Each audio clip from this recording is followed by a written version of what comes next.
Hi, welcome back to another session of Anubhav Shah Photography. In this session, we are going to talk about how to create prism effect in Photoshop. And we'll quickly see how to convert this to this.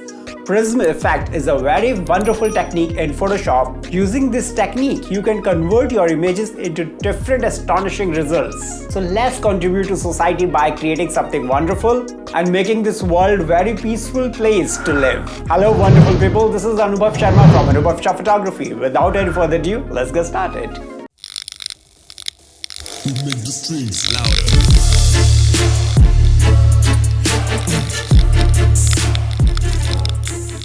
Alright, first thing first, let's open Photoshop and open the model image. So for this session, we are going to use this pretty model, which I downloaded from unsplash.com, and this creative work is from Jimmy Furman. So let's start quickly.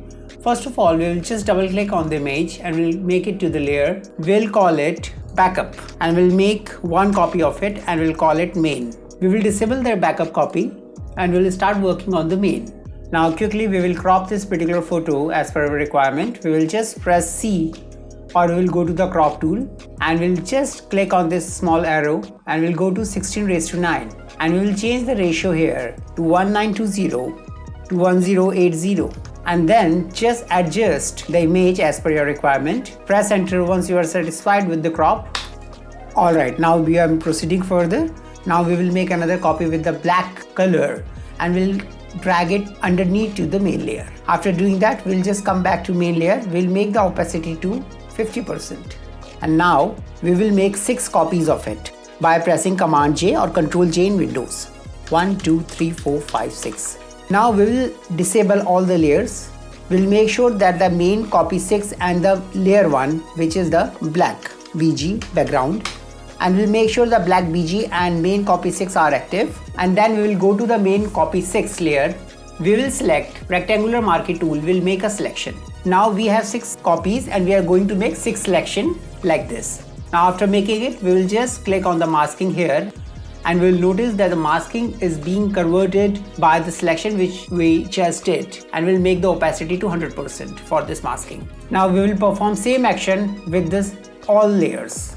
We will active underneath layer and we will select rectangular marquee tool again and we will make a masking. Perfect. And again we will just increase the opacity.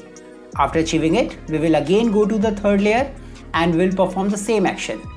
Now this time we will make sure that we are going to cover entire eye area. Perfect. We will just increase the opacity. I'm going to perform the same action for the rest 3 layers and I'll just fast forward this action to save your time.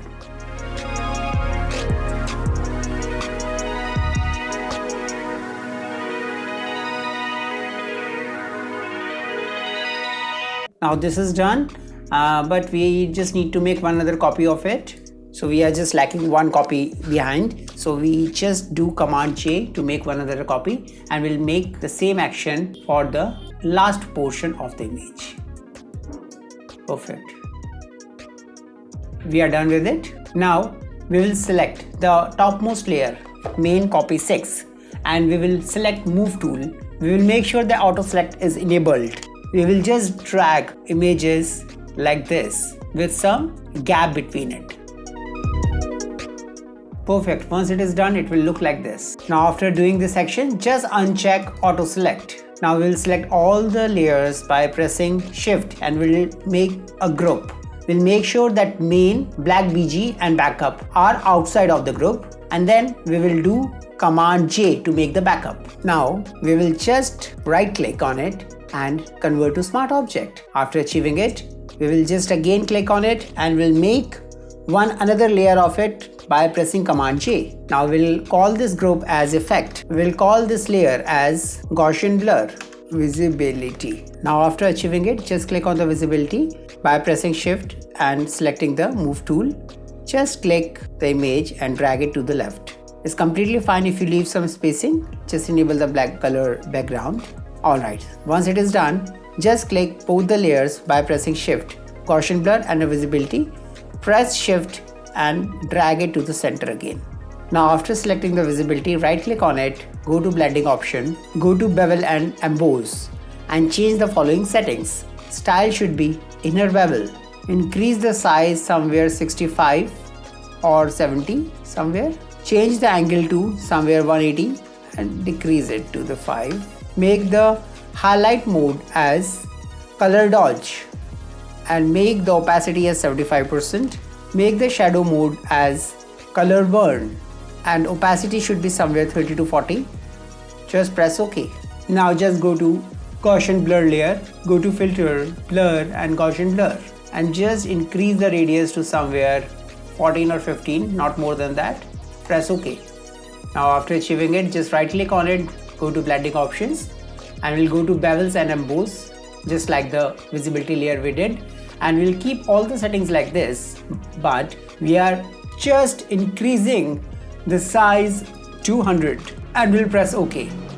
Now we are done with it. We are just going to collapse the effects and we'll select the visibility layer and we will now go to adjustments and we'll select black and white. In the presets, we are going to use these different presets and we will see which one is going to work with our image in a best possible way. From here I'm going to select blue filter and I'm going to adjust the sliders as per our image requirements. You can adjust the sliders ratio as per your requirement and the image which you are using. Now after achieving it, we are going to just generate vanity effect on it. We'll select the gradient tool. We'll make sure the linear gradient is selected. We'll go to this option and we'll select color to transparent. So it should be black, right? Press OK and just create another layer on it. And then from the outside, we will just create a line towards the nose of the model and we'll release it. Now like this, perfect, and this. And once you have achieved it, you can just create one layer for the curves, effects a bit for the brightness and the contrast of it. And we will just keep all the effects to one group, Ctrl G, and we'll see what we have achieved with it. So we started with this image and we have achieved this wonderful results. So this is before, after. Before, after. This is so amazing. Enjoy and don't forget to subscribe. Thank you. Alright, so as we noticed that we can create prism effect in Photoshop in a very effective and easy manner. So by using this technique, you can achieve very wonderful results and you can convert any of your image into a very unique prism effect and you can share your wonderful result to everybody. In case you find any difficulty using Photoshop or photography, you can visit our website www.anubhavshahphotography.com or you can comment in comment section. And if you have not subscribed my channel right now, please go and subscribe and hit the bell icon. We will be right back with a fresh dedicated episode for you. Meanwhile, stay fit, stay healthy, be happy. This is Anubhav Sharma from Anubhav Shah Photography signing off.